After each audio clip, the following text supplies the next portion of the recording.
School విద్యార్థులకు ట్యాబ్ల వల్ల చెడిపోతున్నారన్న వాదనపై కర్నూలు జిల్లా ఎమ్మిగనూరు ఎమ్మెల్యే చెన్నకేశవరెడ్డి మండిపడ్డారు. స్కూల్ పిల్లలకు ట్యాబ్లు ఇవ్వకూడదనడం అనాగరిక చర్య అని పేర్కొన్నారు. ఫోన్ బొమ్మలు గవర్నమెంట్ స్కూల్ విద్యార్థులే కాదు, కొంతమంది ఎమ్మెల్యేలు చూస్తున్నారని, సంపన్నుల పిల్లలు పెద్ద పెద్ద నగరాల్లో ఉండే విద్యార్థులు కూడా చూస్తున్నారన్నారు. జగన్ను ప్రజల్లో చులకన చేసేందుకే అలా మాట్లాడుతున్నారని, ఒకరిద్దరి కోసం అందరూ మారాలా అంటూ ప్రశ్నించారు. హై స్కూల్ పిల్లలకి ట్యాబ్లు ఇవ్వడం వల్ల ఆ పిల్లలందరూ చెడిపోతారు. వాళ్ళంతా కూడా కోట్ల బొమ్మలు చూస్తూ ఉంటారు. అదేవిధంగా గేమ్స్ ఆడుతున్నారు.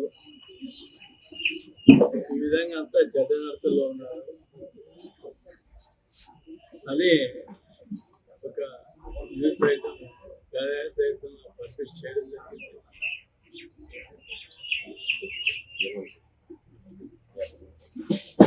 ఈ విధంగా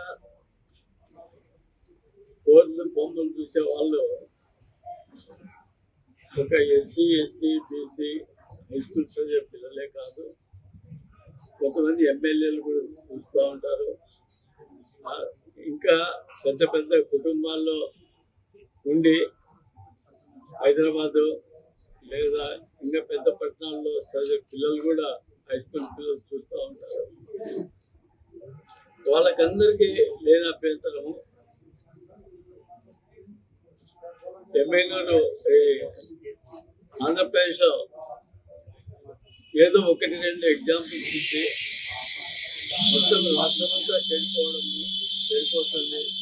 కాబట్టి ఆ పిల్లలు మొత్తానికి ల్యాప్టాప్లు కానీ కంప్యూటర్లు కానీ ఏవి ఇవ్వకూడదు అని చెప్పడం చాలా దుర్మార్గమైన చర్య, అనాగరికమైన చర్య. ఇవాళ నాగరిక లోకంలో బతుకుతా ఉన్నాం. లేటెస్ట్ టెక్నాలజీ కూడా అందరికి అంతా ఉంది. ఏ సమాజంలో కానీ లేదా ఏ హై స్కూల్లో కానీ లేదా ఏ కాలేజీల్లో కానీ ఎవరో కొంతమంది ఈ విధంగా చేస్తారని చెప్పి మొత్తం సమాజమే ఈ విధంగా ఉంది అని ఎస్సీ, ఎస్టీ, బీసీ మైనారిటీ పిల్లల కోసం వాళ్ళు కూడా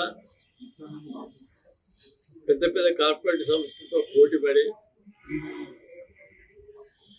ఆంధ్ర రాష్ట్రంలోనే కాక దేశంలో కానీ విదేశాల్లో కానీ ఉద్యోగాలు సంపాదించుకోవాలని ఇంగ్లీష్ మీడియం పెట్టి వాళ్ళకందరికీ ల్యాప్టాప్లు, అదేవిధంగా వాళ్ళకి కావాల్సిన ఫర్నిచరు, వాళ్ళకి కావాల్సిన గుడ్డలు, వాళ్ళకి మధ్యాహ్న భోజనం, మంచి అకామిడేషన్, కొత్తగా అదనపు గదులు కట్టించి ఈ విధంగా ఎడ్యుకేషన్ కోసం పాటుపడుతున్న వైఎస్ జగన్మోహన్ రెడ్డి గారిని బదనాం చేయాలా, పబ్లిక్లో ఆయన చులకన చేయాలా అని రాస్తున్నారు. ఇది చాలా దుర్మార్గమైన వ్యవహారం.